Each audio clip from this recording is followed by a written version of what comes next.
Alright, hello again. Section 3.6 is a chain rule. Chain rule is kind of complicated usually for students. However, if you learn the rules carefully, if you pay attention well, then you will have no problem at all with the chain rule, okay? Okay, let's see.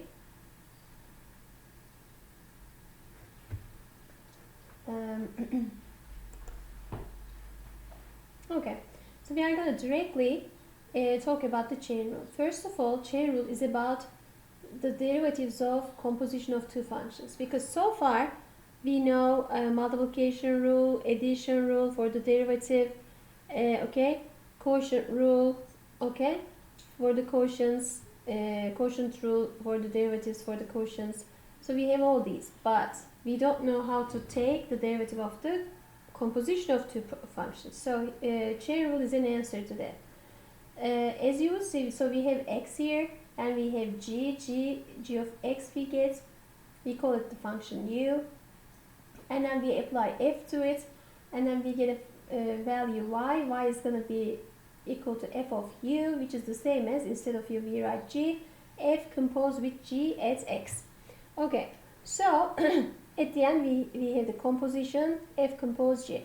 How about the derivative? Okay, so if you want to take the derivative of the composition of f composed g, which is actually is going to be the derivative of f evaluated at g times the derivative of g. This is the answer. But how are we going to get there is as follows. So we are going to first take the derivative of g with respect to x, which this one comes from, and then here of course we are applying f, so you take the derivative of f but you evaluate this at g, nowhere else, not x, okay, at g of x. So, and this piece comes from here too. You just multiply them to get the derivative of f composed with g at x, okay? So this is the chain rule. Here is another way of writing it. F composed g can be written either like this or this. And we assume that f of u is differentiable at the point g of x, and g of x is differentiable at the point x. Then we compose them. Then the composition is going to be differentiable as long as we have these two conditions hold. Then the derivative of the composition of two functions at x is going to be the derivative of f evaluated at g of x times the derivative of g at x. Now we want to use the Leibniz's notation. Leibniz's notation is sometimes easier to use, and it's good to know that, okay? And you remember we called g of x as u, right? So look at this again. So we are writing the same thing in terms of u. So y is equal to f of u, where u is equal to actually g of x, right? If you put g of x for u, you get f composed with g. Now I want you to just look at this y is equal to f of u. So let's take the derivative of y with respect to u, because f is a function of u here. So we have dy du coming up here. But our goal is to find the derivative of y with respect to x, not with respect to u. So for u, actually u contains x in it. So we have du dx coming up here. So du dx is actually g prime, as you would see, and dy du is nothing but f prime at u, which is g of x. Okay, so this is equivalent to this expression, as you would see. Okay, let's see.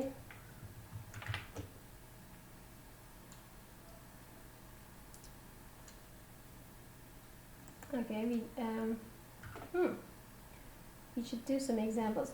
I'm gonna do some homework examples, okay, and I'm gonna set them aside, and I'm gonna do them, and I'm gonna show you as examples how to do the chain rule, because I don't see any examples here, right? This is not an example, so it's missing. The example part is missing here. Interesting. Okay. So that was the derivative of the composition of two functions. Now we have another differentiation, which is implicit differentiation. Implicit differentiation is as follows. Now, I want you to just concentrate on this expression. Okay, this is actually a curve. So it has x is in it, y is in it, x cubed plus y cubed minus 9xy is equal to 0. Actually, this curve is this curve if you draw it, okay? And it's not a function, you see that, right? You can understand this is not a function because you can have this line test and vertical line test, and vertical line test fails. So this is not a function. So when we have curves like that and we express them implicitly like that, this is implicit way of expressing a curve, okay? And we want to find, since this is a curve, of course, this has tangent lines at any point, right? As long as it's differentiable. And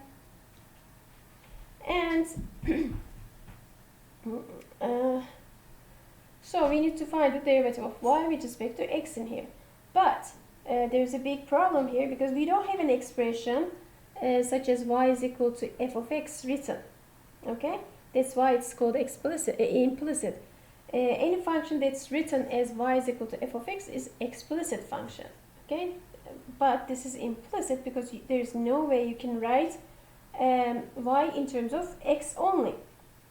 So in this case, there's a solution to find dy dx, and this is called the implicit differentiation, and we are going to tell you how we do it.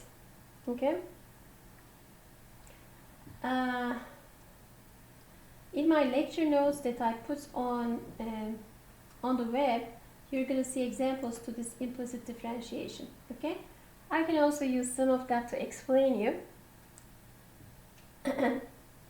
these things. All right. I can even share them actually. Let's work on these afterwards, after this. Okay. All right, that's a good idea. And this time I'm gonna show you how we find dy dx out of this. All right, how we are gonna find it. I'll show you. And here's another example. See, we have this y squared is equal to x. Is this an implicit function? You can consider it as implicit function because you cannot write y in terms of x, because if you try, then you're going to have two answers. Y is equal to square root of x and y is equal to negative square root of x. Look, y is equal to negative square root of x, y is equal to square root of x. So two answers. So therefore, if you have such a situation, you can consider these type of expressions as implicit as well, and you apply the implicit differentiation to find the derivatives of those. And I'm going to tell you how you're going to do the implicit differentiation. So far, I didn't tell you how you would do the implicit differentiation. There's another situation where you would need implicit differentiation as well.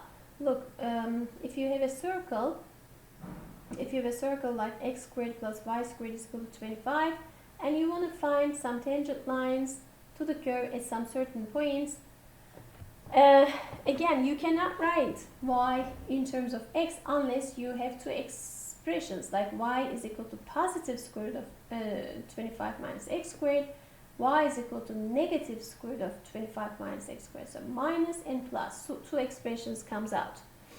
So therefore, these type of, for such curves, and for such curves, and for such curves, you wouldn't be able to do the usual differentiation. You have to do the implicit differentiation, okay? And I'm going to tell you how to do that. Actually, the steps are written here. What you're going to do, you're going to take that expression, for example, x squared plus y squared is equal to 25. And you're going to differentiate both sides of the equation with respect to x. And of course, we are going to consider, assume that y is differentiable with respect to x. And then when you do that, you're going to have dy dx's on either side, okay? And then you're going to gather all dy dx's on one side, and the rest is going to be x's and y's, and it's going to be your derivative at x. Okay, for example, this is an implicit function. You have to do the implicit differentiation. Look at the graph. This is a curve. Okay, and let's see.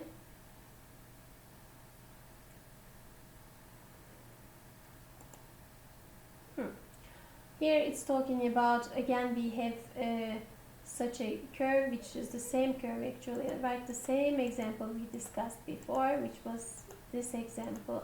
This one was. Okay, this is the one. Okay. In here, what do we do? In here, what we do is, for example, there could be questions like find the tangent line to this curve at this particular point 2, and also find the normal line to the curve at this particular point 2. Okay, this type of questions, and this is called volume of Descartes. Okay, this curve is called volume of Descartes. It has a name, and we can find the tangent and normal line equations of this by just finding dy dx from here by using implicit differentiation, and then we are going to plug in this point 2 to 4, and then we are going to find dy dx, and then y minus y naught is equal to slope m x minus x naught. Use that equation to get the tangent line, and then normal line is going to be perpendicular to tangent line, so the slopes are product of the slopes of the two is going to be -1. Use that to get the slope of the normal line, and use that to find the normal line equation. That's how we would do that. Okay, and I'm going to solve questions on that as well. 3.8 is the related rates. We are almost done. Let me do that separately, and I'm going to continue with my some solved problems on there. Okay, just give me a couple minutes.